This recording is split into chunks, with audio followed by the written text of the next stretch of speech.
जैसे कि मैंने बताया कि ये डिवाइड क्यों करते हैं, तो डिवाइड करने का मेन रीज़न ये है कि आप कभी कोई ऑर्गेनाइजेशन पे, चलो ऑर्गेनाइजेशन पे नहीं, आप सपोज़ कि कोई एक ऐप पे काम कर रहे हो, तो उस ऐप में बहुत सारे ऐसे ऐसे मॉड्यूल्स होंगे, अलग अलग मॉड्यूल्स होंगे। तो वो सारे मॉड्यूल्स को हम लोग फंक्शन बोल सकते हैं। तो वो सारे फंक्शन जो है, आप अपने अपने फ्रेंड्स को या फिर आप लोग के कलीग्स, यानी कि जो भी आपके साथ उस ऐप पे काम कर रहे हैं, तो उससे जो है डिवाइड कर सकते हो कि ये फंक्शन तू बनाएगा, ये फंक्शन ये बनाएगा। तो ऐसे करके आप लोग जो है डिवाइड कर सकते हो अपने फंक्शन को। तो उससे क्या होगा कि आपका प्रोग्राम जो है डिबग करने के लिए आसान होगा। यानी कि आपका प्रोग्राम सपोज कभी फेल हो गया या फिर कोई फंक्शन रन नहीं कर रहा है, तो आप इजीली पता कर सकते हो कि पर्सन ए का, पर्सन बी का या पर्सन सी का या डी का जो फंक्शन है वो कौन सा रन नहीं कर रहा है। तो आप लोग को सपोज मान लेते हैं कि पर्सन सी का जो फंक्शन है वो काम नहीं कर रहा है, तो आप इजीली डिबग कर सकते हो कि ये पर्सन सी का फंक्शन जो है काम नहीं कर रहा है, तो उसमें क्या चेंजेस करना पड़ेगा। तो ये डायरेक्टली आप लोग जो है चेंजेस कर सकते हो। तो फंक्शन यूज़ करने का फ़ायदा यही है कि आप जो है अपने कोड को डिवाइड कर सकते हो। और उसके बाद बात करते हैं फंक्शन डिक्लेरेशन की। तो a function declaration tells the compiler about A functions name, return type and parameters. A function definition provides the actual body of the function.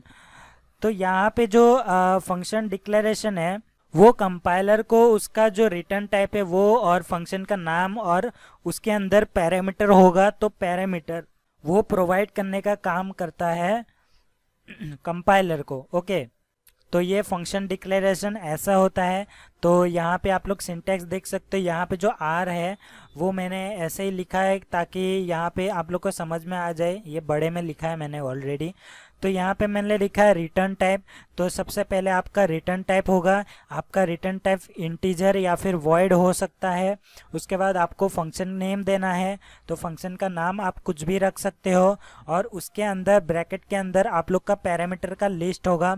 अगर आपका पैरामीटर का लिस्ट है तो फिर आपका जो फंक्शन है वो पैरामीटराइज फंक्शन आप लोग बोल सकते हो, या फिर आपका पैरामीटर नहीं है तो आप लोग जो है डिफ़ॉल्ट फंक्शन भी बोल सकते हो।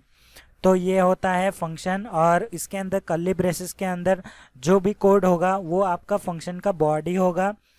तो ये आप लोग मान सकते हो। तो यहाँ पे मैं आप लोग को समझाना चाहूँगा इंट मेन के थ्रू।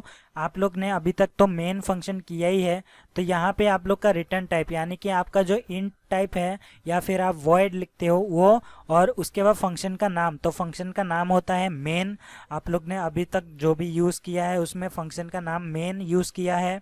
और पैरामीटर तो हम लोग ने यूज़ नहीं किया है अभी तक, तो उसे हम लोग अभी रहने देते हैं ताकि आप लोग को अच्छे से समझ में आ जाए। आगे जब हम लोग प्रैक्टिकली करेंगे तब मैं आपको पैरामीटर वाला भी बताऊंगा और बिना पैरामीटर वाला भी बताने वाला हूं। तो सारे एग्जांपल हम लोग करके जाएंगे। ओके, तो यहाँ पे उसके अंदर बॉडी के अंदर आप लोग कुछ भी फंक्शन लिख सकते हो, आपके हिसाब से कोई भी कोड लिख सकते हो।